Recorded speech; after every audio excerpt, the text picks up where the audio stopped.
Ազգային ժողովի մեծարգո նախագահ, հարգելի պատգամավորներ, կառավարությունը օրենսդրական սույն նախագծով առաջարկում է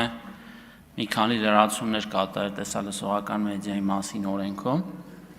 որի հիմնական էությունը կայանում է նրանում, որ մենք հետայսու օրենքի ընդունումից հետո ակնկալելու ենք, որ տեսալսողական մեդիա ծառայություն մատուցող հեռարձակողները արհեստական բանականությամբ գեներացված կամ այլ թվային տեխնոլոգիական լուծումներով գեներացված հեռուստաբովանդակությունը կամ սինթետիկ բովանդակությունը հեռարձակելիս պարտադիր կերպով օրենքի իմպերատիվ պարտադրանքով մագնշեն կամ, ինչպես ասում են, արվի համապատասխան լեյբլինգը,